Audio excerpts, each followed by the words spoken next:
అలీమనీ settlement కేసులో భర్తకు Jharkhand high court shock ఇచ్చింది. ఏకంగా 40 లక్షలు ఫ్యామిలీ కోర్ట్ డిసైడ్ చేసినటువంటి అమౌంట్ను 70 లక్షలకు పెంచింది. సో యాక్చువల్గా అసలు ఏం జరిగింది, కేసుకు సంబంధించిన వివరాలు ఏంటి తెలుసుకుందాం. మనతో మాట్లాడాలనుకున్నారు హైకోర్టు అడ్వకేట్ పోతిరెడ్డి కృష్ణకాంత్ గారు. ఒకసారి సార్తో మాట్లాడు. సార్, మనం చూసాం అంటే ఇక్కడ కొంచెం డిఫరెంట్ కనిపిస్తుంది. సో తగ్గించమని కోర్టుకు వెళ్తే కోర్టు పెంచింది. యాక్చువల్గా ఈ కేసుకు సంబంధించిన డీటెయిల్స్ ఏంటి? శ్రవణ్ గారు, ఇవాళ రోజు చూస్తే జార్ఖండ్ హైకోర్టు ఒక తీర్పు ఇచ్చింది. అదేంటంటే కింద ఫ్యామిలీ కోర్టులో ఏదైతే భర్తని వాళ్ళ భార్యకి, విడిపోయిన భార్యకి 40 లక్షలు యాలిమోనీ అంటే బృహణం ఇమ్మని చెప్పి అడిగారో, సో దాన్ని అతను ఛాలెంజ్ చేస్తూ హైకోర్టుకి వెళ్ళడం జరిగింది. జార్ఖండ్ హైకోర్టు ఏమని, 40 లక్షలు కాదు, ఇంత నేను ఇవ్వలేను, దాన్ని ఇంకా తగ్గియండి అని చెప్పి ఆ కింద ఫ్యామిలీ కోర్టు ఇచ్చిన తీర్పుని ఛాలెంజ్ చేస్తూ అతను హైకోర్టుకి వెళ్ళడం జరిగింది.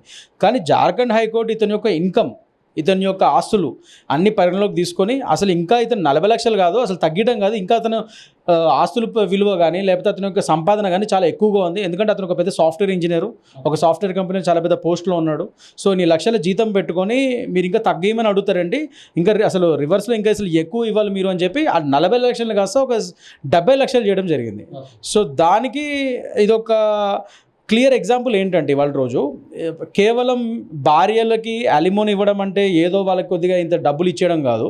అసలు భార్య యొక్క డిగ్నిటీని, అంటే మీరు పెళ్ళైనప్పుడు ఆవిడ్ని ఏ లైఫ్ స్టైల్ అయితే అలవాటు చేసి ఎంత డిగ్నిఫైడ్గా చూసారో, ఇప్పుడు మీ ఇద్దరు దూరంగా ఉంటున్నప్పుడు, ఆమెకి స్వయం ఉపాధి లేనప్పుడు, ఆమె కాళ్ళ మీద ఆమె నిలబడలేని పరిస్థితిలో ఉన్నప్పుడు, అప్పుడు కూడా ఆవిడ బతకడానికి సరిపడా మంచి అలిమోని అంటే మంచి బృహణం ఇస్తూ, అట్ ద సేమ్ టైం ఇదివరకు పెళ్ళప్పుడు ఎంత బాగా ఒక మంచి లైఫ్ స్టైల్లో మీ యొక్క సంపాదన పట్టి ఒక లైఫ్ స్టైల్ అలవాటు చేశారో, విడిపోయినప్పుడు కూడా అదే లైఫ్ స్టైల్ తగ్గట్టుగా ఉండే విధంగా మీరు అలిమోని ఇవ్వాలి అన్నది ఇక్కడ ఒక జార్ఖండ్ హైకోర్టు ఇచ్చిన తీర్పుకు ఒక అర్థం అది. ఎందుకంటే ఇదివరకు నీకు ఒక లైఫ్ స్టైల్ అలవాటు చేసావు, నువ్వు భార్యకి మంచి చూసుకున్నావు, అదే బాగానే ఉంది.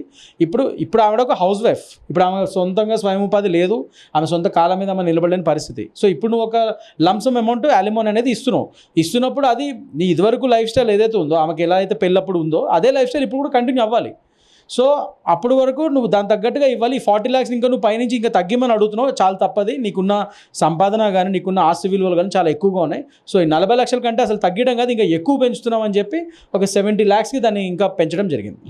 సో సాధారణంగా ఇట్లా జరిగేటువంటి అవకాశం ఉంటుంది. ఎందుకంటే కోర్టుకు వెళ్ళింది భర్త, తగ్గించమని వెళ్ళాడు, అసలు పెంచమని భార్య ఎక్కడ అడగలేదు. సో జనరల్గా ప్లీలో లేనిది కూడా ఇట్లా కోర్టులు పరిగణలోకి తీసుకునేటువంటి అవకాశం ఉంది.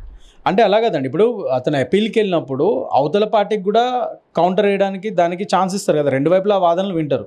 సో అవతల వైపు ఈ ప్రూఫ్స్ ఇచ్చినప్పుడు ఇతని సంపాదన చాలా ఎక్కువ, ఇతనికి ఇన్ని ఆస్తుల విలువలు ఉన్నాయి, ఇంకా అది కాకుండా కింద కోర్టు ఇచ్చిన 40 లక్షలు ఇంకా తగ్గిమ్మని ఇతను చేయడం అన్యాయం అని చెప్పి అవతల వైపు పార్టీ కూడా ఆర్గ్యుమెంట్స్ చెప్తారు కదా, వాళ్ళు కౌంటర్ దాఖలు చేస్తారు, ఈ సాక్ష్యాధారాలని పెడతారు. పెట్టినప్పుడు దాని యొక్క సాక్ష్యాధారాలను బట్టి, ఆ ఫ్యాక్ట్స్ ఆఫ్ ది కేసు, ఆ మెరిట్స్ ఆఫ్ ది కేసుని బట్టి జడ్జి గారు నిర్ణయం తీసుకుంటారు. సో అలాంటప్పుడు ఈ ఫ్యాక్ట్స్ క్లియర్గా ఉన్నాయి. నేను చెప్పినట్టుగా ఇతను ఒక పెద్ద టెకీ, ఇతను చాలా పెద్ద పోస్ట్లో ఉన్నాడు, సాఫ్ట్వేర్ ఇంజనీర్ లాగా, ప్లస్ ఎన్నో లక్షల జీతం ఇతనికి, ప్లస్ ఆస్తుల విలువలు కూడా చాలా ఎక్కువగా ఉన్నాయి ఇతనికి. అలాంటప్పుడు జీతం కూడా చాలా ఎన్నో లక్షల్లో ఉంది. అలాంటప్పుడు ఇంకా 40 లక్షలు ఏంటి, ఇంకా తగ్గిమని అడుగుతున్నావా పైనుంచి, ఇంకా అవతల వాళ్ళు ఇంకా పెంచమని అడుగుతున్నారు. సో దాని తగ్గట్టుగానే పెంచుతున్నామని చెప్పి 70 లక్షలు చేయడం జరిగింది. సో అవతల పార్టీ ఇప్పుడు వచ్చినప్పుడు వాళ్ళ యొక్క వాదన కూడా విన్న తర్వాత ఖచ్చితంగా జడ్జి గారికి ఒక నిర్ణయం, సరైన నిర్ణయం తీసుకునే హక్కు ఉంది, తీసుకున్నారు దాని తగ్గట్టుగానే. సో ఇది అంటే ఓవరాల్గా చూసుకున్నట్లయితే ఈ పర్టికులర్ కేసులో తగ్గించమని, మెయింటెనెన్స్ తగ్గించమని కోర్టుకు వెళితే కోర్టు ఏకంగా దాన్ని పెంచడం అనేది ఇక్కడ ఒక విశేషమైనటువంటి పరిణామం అని కూడా చెప్పుకోవచ్చు. అంటే అలిమోనీకి సంబంధించి విడాకుల అనంతరం భార్య ఒక గౌరవప్రదమైనటువంటి స్థాయిలో బతకాలంటే ఏదో డబ్బులు ఇచ్చినట్టుగా కాకుండా ఖచ్చితంగా ఆమె మ్యాట్రిమోనియల్ లైఫ్లో ఉన్నటువంటి ఏదైతే గౌరవప్రదమైన స్థాయిలో బతికిందో అదే స్థాయిలో విడాకుల తర్వాత కూడా బతకాలంటే మాత్రం ఖచ్చితంగా గౌరవప్రదమైనటువంటి అమౌంట్ ఇవ్వాల్సింది అనేటువంటి విషయాన్ని కోర్టు ఈ సందర్భంగా చెప్పిందని కూడా కృష్ణకాంత్ గారు అయితే చెప్తున్నారు. ప్రజెంట్ ఫనీతో శ్రవణ్, ఏబిఎన్ ఆంధ్రజ్యోతి, హైదరాబాద్.